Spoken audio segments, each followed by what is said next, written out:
اور ناظرین، نشہ صرف جسم نہیں روح کو بھی قید کر دیتا ہے۔ ابراہیم حیدری میں 19 سالہ عزیر کی مبینہ خودکشی نے اس خاموش تباہی کو پھر نمایاں کر دیا ہے۔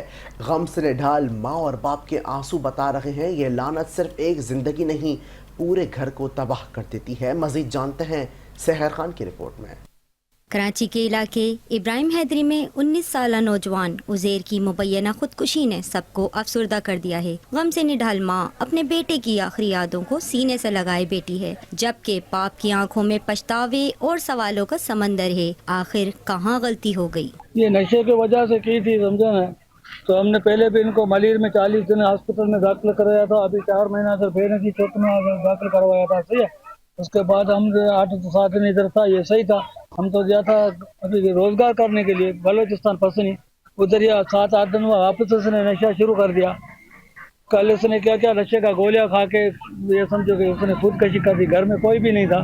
یہ واقعہ نشے کی اس لعنت کی جانب اشارہ کرتا ہے جو ہمارے گھروں میں خاموشی سے زہر گھول رہی ہے۔ والدین کی بے بسی، معاشرتی دباؤ اور سہولتوں کی کمی نے کئی نوجوانوں کو اندھیرے راستوں پر دھکیل دیا ہے۔ کہ پہلے یہ منشیات ختم کریں جس سے ہمارے جوان جا رہے ہیں۔ ہمارا بچہ تھا 19 سال کا، 18-19 سال کی عمر تھی اس بچے کی۔ اس ماں کو امیدیں نہیں ہوگی کہ میں اپنے بچے کو دولہا بناؤں، شادی کرواؤں، اس کے پوتے پالوں میں۔ نشہ صرف جسم نہیں روح کو بھی قید کر دیتا ہے۔ بحالی مرکز موجود تو ہیں مگر ان میں مؤثر علاج، رہنمائی اور والدین کے لیے مشاورت کا شدید فقدان ہے۔ ایسے میں اکثر خاندان تنہائی، شرمندگی اور معاشرتی تانوں کے بوجھ تلے دب جاتے ہیں۔ ہم ادھر گیا، یہ دوائی لینے گئی تھی، میں کپڑے سکھانے گئی تھی نا اوپر، تو میں نے بولا تھا تو میرے گلے میں ہوئے پھانسی کا پھندا میرے بیٹے کو تھا۔ میں رڑیاں کیا میرے بچے کا سانس تو نکل چکا تھا، تو یہ پڑوسی والا آیا، اس نے